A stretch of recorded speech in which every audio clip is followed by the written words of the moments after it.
नमस्कार, स्वागत है राज्यसभा टीवी में आपके साथ। मैं हूं अभिलाषा पाठक। आइए शुरुआत करेंगे इस वक्त की हेडलाइंस के साथ। प्रधानमंत्री नरेंद्र मोदी की आंध्र प्रदेश, तेलंगाना और ओडिशा में चुनावी रैली। महबूबनगर में जनसभा में कांग्रेस पर साधा निशाना, कहा कांग्रेस ने देश के वीर जवानों की शहादत पर उठाए सवाल। कोरापुट में नवीन पटनायक सरकार पर आयुष्मान भारत समेत केंद्रीय योजनाओं के लाभ से लोगों को दूर रखने का आरोप।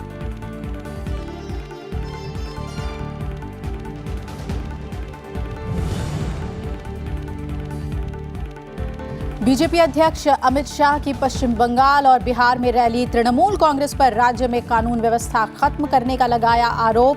कांग्रेस अध्यक्ष राहुल गांधी ने यमुनानगर रैली में न्याय योजना का किया जिक्र। बिहार में विपक्षी गठबंधन के बीच सीटों का बंटवारा। सासाराम से मीरा कुमार और मधेपुरा से शरद यादव लड़ेंगे चुनाव।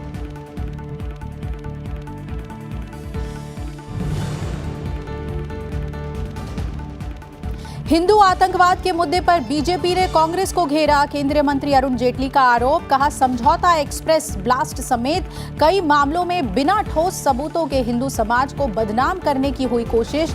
जनता नहीं करेगी माफ। महागठबंधन के नेताओं पर भी साधा निशाना।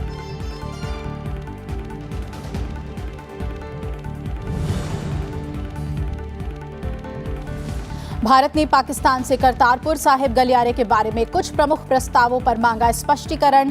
गलियारे से संबंधित पाकिस्तान में गठित समिति में कुछ विवादित तत्वों को शामिल करने पर भी मांगा जवाब।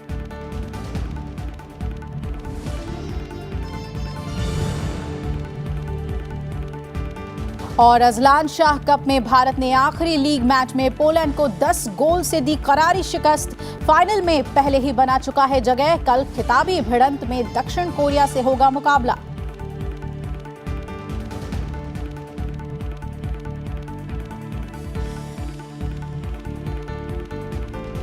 और आइए बुलेटिन की शुरुआत करते हैं लोकसभा चुनाव से जुड़ी हुई खबरों के साथ।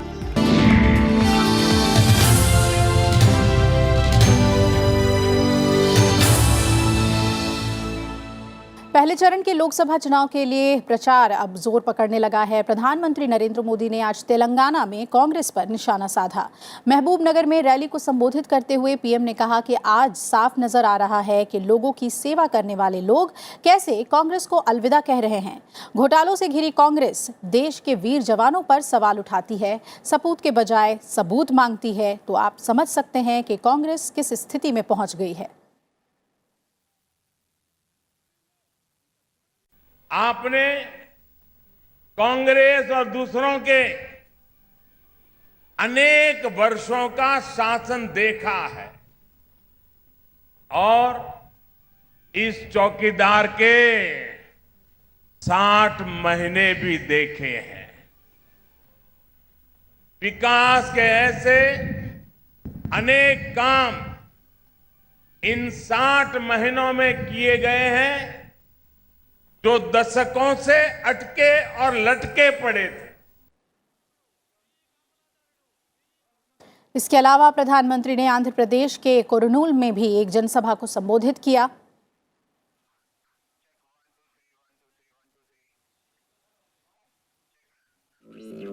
और इससे पहले प्रधानमंत्री ने ओडिशा के कोरापुट से राज्य में चुनाव प्रचार का शंखनाद किया। इस मौके पर लोगों को संबोधित करते हुए प्रधानमंत्री ने कहा, 2019 का चुनाव सिर्फ एक सांसद और विधायक का चुनाव नहीं है। ये चुनाव केंद्र और राज्य में विकास का डबल इंजन लगाने वाली बीजेपी की सरकारों के चुनाव का समय है। ओडिशा में पहले दौर में जिन लोकसभा सीटों पर चुनाव होना है उनमें कोरापुट, नवरंगपुर, कालाहांडी और बरहमपुर संसदीय क्षेत्र शामिल है। सांसद भाई श्यामराव एठिकार कोटपाड़ गामुछा। उधर बीजेपी अध्यक्ष अमित शाह ने आज पश्चिम बंगाल के अलीपुर द्वार में चुनावी रैली की और उन्होंने राज्य की तृणमूल कांग्रेस पर लोकतंत्र को खत्म करने और गुंडागर्दी को बढ़ावा देने का आरोप लगाया। अमित शाह ने कहा कि ये चुनाव विकास, सुरक्षा और पश्चिम बंगाल के अस्तित्व का है। उन्होंने ये भी कहा कि पार्टी पश्चिम बंगाल में 23 सीटें जीतेगी। बीजेपी अध्यक्ष ने कहा कि केंद्र सरकार राज्य के लिए जो फंड बंगाल को भेजती है वो भ्रष्टाचार की भेंट चढ़ जाया करता है। अमित शाह ने एयर स्ट्राइक पर सवाल उठाने को लेकर भी टीएमसी समेत विपक्षी दलों की आलोचना की।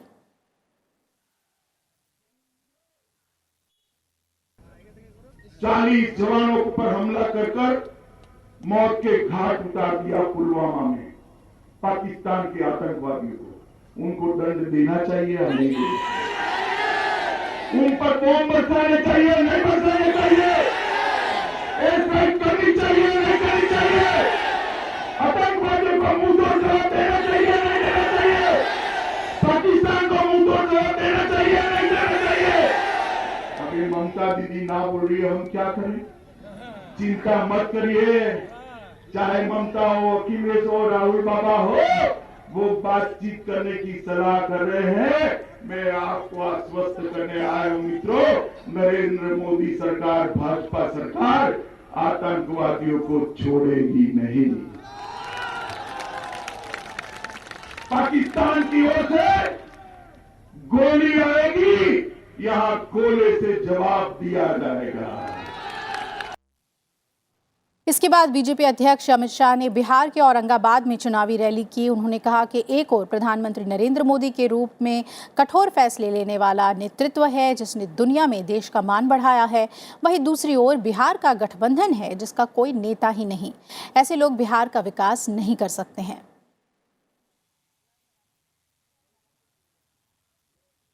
एक पारदर्शी नेतृत्व है, एक कठोर फैसले लेने वाला नेतृत्व है, एक संवेदनशील नेतृत्व है, भारत को दुनिया में गौरव दिलाने वाला नेतृत्व है। एक और मोदी जी है और एक गठबंधन का शंभू मेला है जिनका कोई नेता नहीं है। मित्रों, ये लोग देश का विकास नहीं कर सकते, ये लोग बिहार का विकास नहीं कर सकते। बिहार में आरजेडी और कांग्रेस के बीच सीट बंटवारे को लेकर चल रहा विवाद सुलझ गया है। पटना में साझा प्रेस कॉन्फ्रेंस में आरजेडी नेता तेजस्वी यादव ने सीट बंटवारे का ऐलान किया। सुपौल और पटना साहिब सीट कांग्रेस के खाते में आई है। इसके अलावा किशनगंज, कटिहार, पूर्णिया, समस्तीपुर, मुंगेर, सासाराम और वाल्मीकि नगर सीट से कांग्रेस उम्मीदवार चुनाव लड़ेंगे, जबकि पाटलिपुत्र, दरभंगा, सारण और बेगूसराय सीट आरजेडी के हिस्से में गई है। साथ ही भागलपुर, बांका, मधेपुरा, वैशाली, गोपालगंज, सिवान, महाराजगंज, हाजीपुर, बक्सर, जहानाबाद, नवादा, झंझारपुर, अररिया, सीतामढ़ी और शिवहर से भी आरजेडी उम्मीदवार ही चुनाव लड़ेंगे। ज्यादातर सीटों पर उम्मीदवारों के नाम का ऐलान भी कर दिया गया है। मधेपुरा से शरद यादव, दरभंगा से अब्दुल बारी सिद्दीकी, वैशाली से पूर्व केंद्रीय मंत्री रघुवंश प्रसाद सिंह, पाटलिपुत्र से मीसा भारती चुनाव लड़ेंगी, जबकि शिवहर सीट के लिए अभी उम्मीदवार का ऐलान नहीं किया गया है। वहीं तेजस्वी यादव ने बिहार महागठबंधन में सीट बंटवारे में देरी के लिए आपसी मतभेद की बात से इनकार किया। बताया जा रहा है कि उनके भाई तेज प्रताप यादव टिकट बंटवारे को लेकर खुश नहीं हैं। काफी लोग कह रहे थे कि महागठबंधन में इतनी देरी क्यों हो रही है, क्या कारण है। हम बताना चाहते हैं कि देर आए हैं दुरुस्त आए हैं। देश हित के लिए हम लोग खड़े हैं, बिहार के हित के लिए हम लोग खड़े हैं, गरीब के लिए खड़े हैं, किसान के लिए खड़े हैं, नौजवान के लिए खड़े हैं। इस बीच एक बार फिर केंद्रीय मंत्री अरुण जेटली ने महागठबंधन पर निशाना साधा है। अरुण जेटली ने कहा है कि गठबंधन के नेता आपस में ही लड़ते रहते हैं और इनकी कोई स्पष्ट विचारधारा नहीं है। 10 प्रांत ऐसे हैं जिसमें वायदा किया था, जिन्होंने महागठबंधन का, जो एक दूसरे के खिलाफ लड़ रहे हैं। लगभग आधी संसदीय सीटों पर एक दूसरे के खिलाफ लड़ रहे हैं, एक दूसरे की सीटें कम करने का प्रयास कर रहे हैं। कोई उनका स्पष्ट नेता नहीं है। 4 नाम ऐसे हैं, राहुल गांधी, मायावती, ममता बनर्जी, शरद पवार, जो कोशिश कर रहे हैं कि मेरी सीट बढ़ जाए, दूसरे की कम हो जाए और मेरा नेतृत्व बन जाए। कल को झगड़ेंगे। और आइए इस पर और ज्यादा चर्चा के लिए रुक करते हैं मेरे सहयोगी पंचानन मिश्रा का। पंचानन, बिहार में अगर गठबंधन की बात करें तो तालमेल जो है वो बिठा ली गई है और इस पर जवाब भी आया तेजस्वी यादव का। बीजेपी की तरफ से अरुण जेटली ने कमान संभाली। जानना चाहेंगे कि क्या कुछ प्रतिक्रियाएं आ रही हैं। देखिए, जैसा कि हमने अभी उन्होंने ये बिल्कुल साफ भारत के जितने 29 राज्य हैं उनमें जिस तरह से चुनाव का जो परिदृश्य है, तो आपको बता दें कि उत्तर भारत के राज्य हो जहाँ पर बिहार में फैसला हो गया है गठबंधन को लेकर, और प्रतिक्रिया जो आ रही है उस पर हम चर्चा करेंगे। पंचानन हमारे साथ किसी भी वक्त जुड़ेंगे।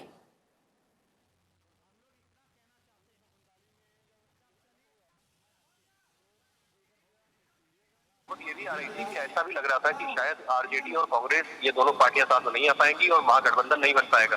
लेकिन कुल मिलाकर बीजेपी को चुनौती देने के लिए महागठबंधन का आखिरकार आज ऐलान कर दिया गया और ये दिखाया गया कि वो एक साथ है। हालांकि इनमें कई खींचतान आपस में दिखे और टिकटों का बंटवारा जो है उसमें भी ये बातें साफ में नजर आ रही है। अब जैसा कि हम जानते हैं कि यहाँ पर आरजेडी है और कांग्रेस उन्होंने इस पुख्ता तौर पर सामने आकर गठबंधन करने की बात कही और इससे पहले जो एनडीए में आरएलएस की पार्टी थी वो भी साथ में आई, जीतन राम मांझी की पार्टी भी साथ में है। इसके अलावा एक दल और भी है जो साथ में और दिखाने की कोशिश ये है कि महागठबंधन पूरी तरह से इंटैक्ट है। लेकिन बीजेपी जो पूरी तरह से जो अपना चुनावी प्रचार कर रही है या वार कर रही है वो ये है कि गठबंधन में फूट है। और जैसा कि हमने देखा कि उत्तर प्रदेश में जैसे समाजवादी पार्टी और बीएसपी साथ है, लेकिन यहाँ बीएसपी उनके साथ नहीं है, तो ये दिखाने की कोशिश है कि गठबंधन उस तरह का कारगर साबित नहीं हो पा रहा। और बिहार का जिस तरह का समीकरण है, इस महागठबंधन की अगर बात करें तो फिर से वही जो फॉर्मूला लालू प्रसाद यादव का रहा है, मुस्लिम और यादव का गठजोड़, वो साफ तौर पर यहाँ पर दिख रहा है। कांग्रेस को निश्चित तौर पर उसके जो उसका एक आकार है उसके हिसाब से ही सीटें दी गई हैं। हालांकि कांग्रेस को लगता रहा है कि 40 में से 9 सीटें उसके लिए कम है, लेकिन मोदी से मुकाबला यानी बीजेपी से मुकाबला करने के लिए उसको लगता है कि कम से कम आरजेडी के साथ सवार होकर वो कुछ आगे उसको अपना रास्ता नजर आ रहा है। और यही बिल्कुल पंचानन, बहुत बहुत शुक्रिया आपका पूरी जानकारी देने के लिए। और आई खबरों में बढ़ते हैं आगे। लोकसभा चुनाव के लिए भाजपा की ओर से उम्मीदवारों की 12वीं सूची जारी कर दी गई है और इसमें 11 उम्मीदवारों के नाम हैं। कर्नाटक, राजस्थान, मध्य प्रदेश से 3-3, जबकि जम्मू कश्मीर और महाराष्ट्र से 1-1 उम्मीदवार के नाम का ऐलान किया गया है।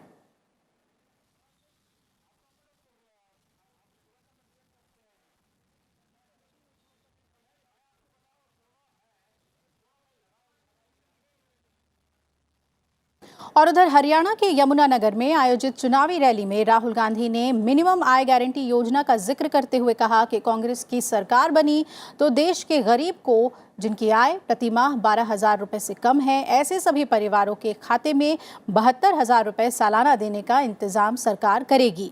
इसके अलावा कुरुक्षेत्र और करनाल में भी चुनाव प्रचार का राहुल गांधी का कार्यक्रम है। न्याय योजना का मतलब हिंदुस्तान में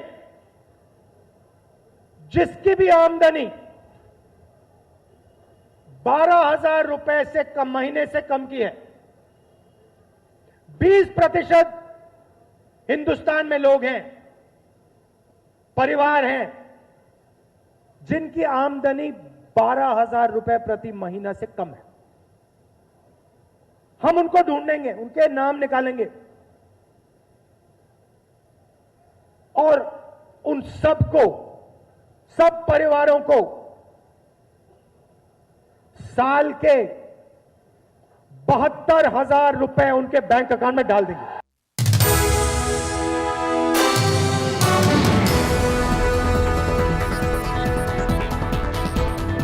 हरियाणा में लोकसभा चुनाव सत्तारूढ़ बीजेपी और कांग्रेस दोनों के लिए बेहद अहम है। इसके अलावा चुनावी नतीजे राज्य की राजनीति के भविष्य की दशा और दिशा भी तय करेंगे। ये चुनावी रण चाचा अभय सिंह चौटाला और भतीजे दुष्यंत चौटाला के राजनीतिक भविष्य का फैसला भी करेगा। हरियाणा से लोकसभा के लिए 10 सांसद चुनकर आते हैं, लेकिन बीते चुनावी नतीजों पर गौर करें तो अक्सर हरियाणा में लोकसभा चुनाव में बेहतर प्रदर्शन करने वाले दल ने ही केंद्र में सरकार का गठन किया है। यही वजह है कि राष्ट्रीय दल यहां कोई कसर नहीं छोड़ना चाहते। चुनावी सरगर्मी बढ़ने के साथ ही राज्य में आरोप प्रत्यारोप का दौर भी शुरू हो गया है। इस समय हरियाणा में एक प्रकार से भारतीय जनता पार्टी के पक्ष में बहुत बड़ा माहौल है। अगर मैं यूं कहूं लहर है तो ये अतिशयोक्ति नहीं होगी। पिछले चुनाव में 14 में क्योंकि हम गठबंधन में थे, 2 सीट हमने सिरसा और हिसार अपने सहयोगी को दी थी। 8 पर हम भारतीय जनता पार्टी चुनाव लड़ी थी। इस बार हम अकेले अपने दम पर 10 की 10 सीट लड़ रहे हैं और जिस प्रकार से जो 3 सीट इस बार जो हमारे पक्ष में नहीं है सिरसा, हिसार और रोहतक। अभी 25 फरवरी को हमारे माननीय राष्ट्रीय अध्यक्ष जी ने बूथ स्तरीय कार्यकर्ताओं का सम्मेलन किया, जीत का मंत्र दिया और अब हम पूरे आत्मविश्वास के साथ कह सकते हैं कि 7 के साथ साथ ये 3 सीट भी अर्थात 10 की 10 सीट पर भारतीय जनता पार्टी कमल खिलाएगी। हरियाणा जो है वो खेती बाहुल्य एरिया है, राज्य है और किसानों को बहुत बुरे दिन देखने पड़े हैं। उनकी जिन्सों के जो भाव हैं उनको नहीं मिल पाए। भारतीय जनता पार्टी ने स्वामीनाथन आयोग की सिफारिश को लागू करने का वायदा किया था और सरकार उससे पीछे हट गई, नहीं कर पाई। और जो जींस एमएसपी पे भी थे उनकी किसी की खरीद नहीं हो पाई पूरी एमएसपी पे, न्यूनतम समर्थन मूल्य पे।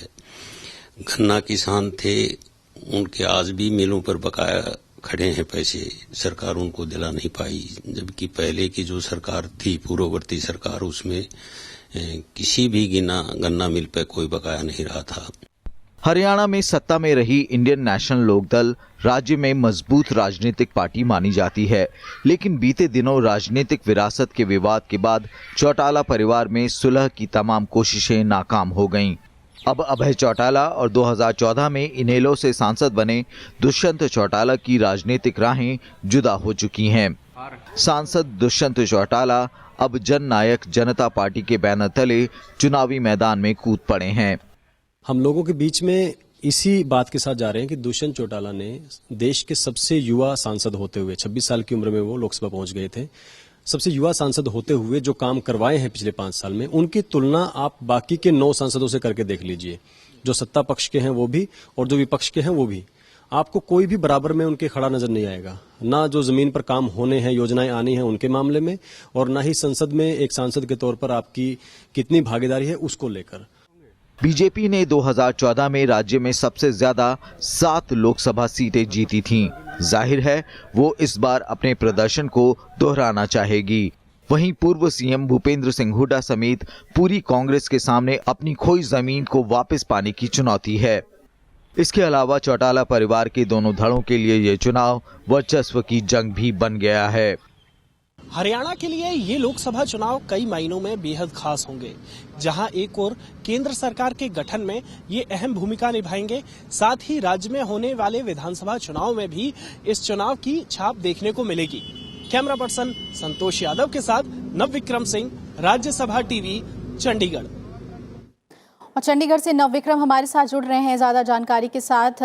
नवविक्रम, हम जानना चाहेंगे आपसे कि चुनावी समीकरण क्या नज़र आ रहे हैं हरियाणा में, पार्टियां प्रचार को लेकर क्या रणनीति बना रही है, खासतौर पर राहुल गांधी कांग्रेस की तरफ से किस तरह से कमान संभाल रहे हैं, कितनी जान फूंकने की कोशिश है उनकी?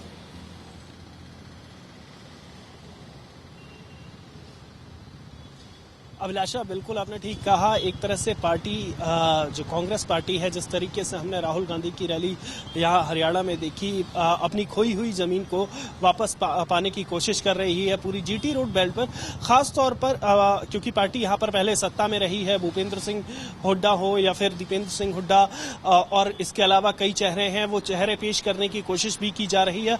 हालांकि इस पार्टी के सामने सबसे बड़ी चुनौती है, क्योंकि कई ऐसी खबरें आई हैं, चाहे उनके सांसद हो, पार्टी से कई बार नाराजगी जाहिर कर चुके हैं। जो प्रदेश नेतृत्व है उसमें कभी न कभी दो फाड़ दिखाई देते हैं। ऐसे में पार्टी की सबसे बड़ी चुनौती तो अपने बगावती सुरों को थामना होगी। जी अभिलाषा, बिल्कुल। और चौटाला परिवार के लिए कितना चुनौतीपूर्ण है इस बार, ये कहा जा रहा है कि अस्तित्व की लड़ाई भी है उनके लिए, तो कहां पर देख रहे हैं आप उनकी स्थिति को, जितनी भी राजनीतिक पार्टियां चुनाव मैदान में उतरी हैं उनके बीच?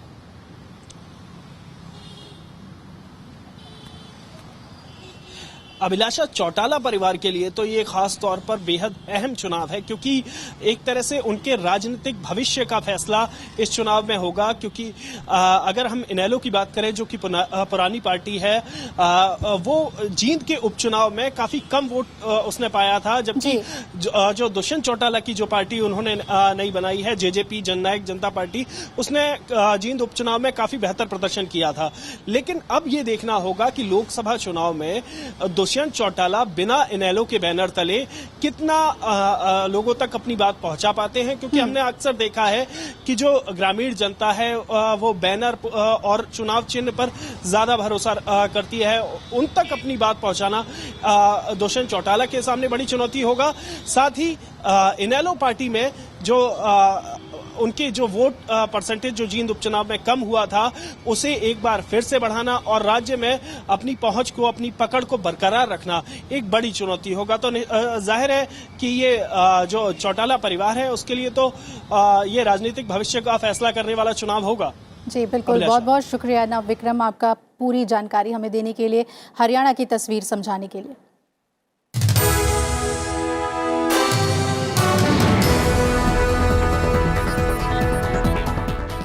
कांग्रेस महासचिव प्रियंका गांधी वाड्रा लोकसभा चुनाव के लिए उत्तर प्रदेश में जगह जगह जाकर रोड शो कर रही हैं। इसी कड़ी में प्रियंका गांधी अयोध्या पहुंची। यहां प्रियंका गांधी ने केंद्र की सरकार पर निशाना साधा। अयोध्या में प्रियंका गांधी ने कहा, नेता चुनाव के समय जब आपके पास आए तो उनसे आपसे घबराहट होनी चाहिए उनको, ना कि आपको उनसे घबराहट हो। इसके अलावा प्रियंका गांधी वाड्रा कुमारगंज से रोड शो शुरू करेंगी और अयोध्या के हनुमानगढ़ी में दर्शन पूजन के बाद रोड शो का समापन का कार्यक्रम है।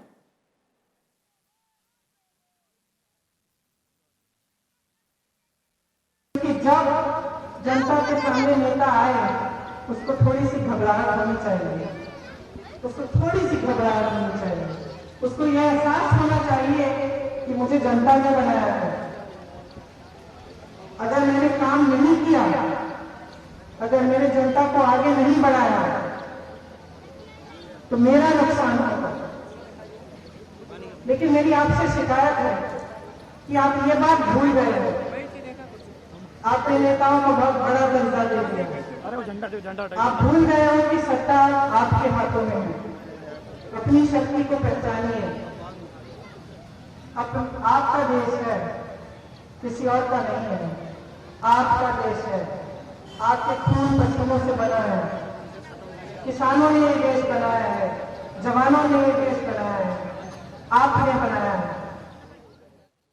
कांग्रेस के नेता हार्दिक पटेल आगामी लोकसभा चुनाव नहीं लड़ पाएंगे। गुजरात हाई कोर्ट ने दंगा भड़काने के मामले में हार्दिक की सजा पर रोक लगाने से इनकार कर दिया है। हार्दिक को मेहसाणा में दंगा भड़काने के एक मामले में 2 साल की सजा सुनाई गई है और कोर्ट ने उन्हें जमानत दी थी। हार्दिक पटेल ने गुजरात हाई कोर्ट में अपनी सजा पर रोक लगाने के लिए याचिका दायर की थी, जिसकी कोर्ट में आज सुनवाई की गई। कोर्ट में याचिका इसलिए दायर की गई थी ताकि हार्दिक आगामी लोकसभा चुनाव लड़ सकें, लेकिन कोर्ट ने इस याचिका को खारिज करते हुए सजा पर रोक लगाने से इनकार कर दिया है। सजायाफ्ता होने पर अब हार्दिक के चुनाव लड़ने पर रोक लग गई है। हाल ही में कांग्रेस में शामिल होने वाले पाटीदार नेता गुजरात के जामनगर से चुनाव लड़ने वाले थे।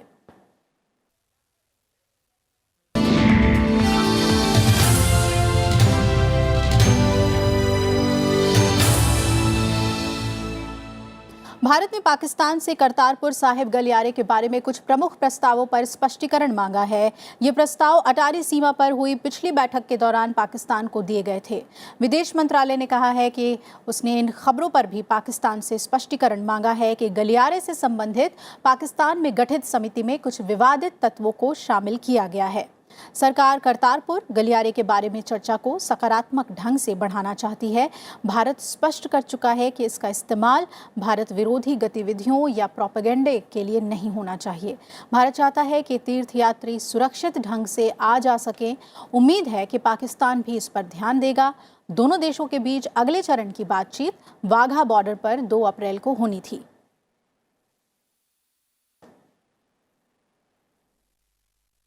बीजेपी के वरिष्ठ नेता और केंद्रीय मंत्री अरुण जेटली ने हिंदू आतंकवाद के मुद्दे पर कांग्रेस को घेरा है। समझौता विस्फोट मामले में अदालत के फैसले के आलोक में कांग्रेस पर निशाना साधते हुए उन्होंने कहा कि राजनीतिक लाभ के लिए फर्जी थ्योरी बनाने और हिंदू आतंकवाद कहकर पूरे हिंदू समाज को कलंकित करने के लिए कांग्रेस को पूरे समाज से माफी मांगनी चाहिए। भारतीय पुरुष हॉकी टीम ने अजलान शाह कप में पोलैंड को 10-0 से करारी शिकस्त दी है। अब भारत का शनिवार को फाइनल में कोरिया से मुकाबला होगा। भारत की तरफ से मनदीप सिंह और वरुण कुमार ने सबसे ज्यादा 2-2 गोल दागे। इसके अलावा अमित, रोहिदास, नीलकंठ शर्मा, सिमरनजीत सिंह, सुरेंद्र कुमार, सुमित और विवेक प्रसाद ने भी एक-एक गोल किया। इसी के साथ इस बुलेटिन में फिलहाल मेरे साथ इतना ही। जुड़े रहिए राज्यसभा टीवी के साथ। नमस्कार।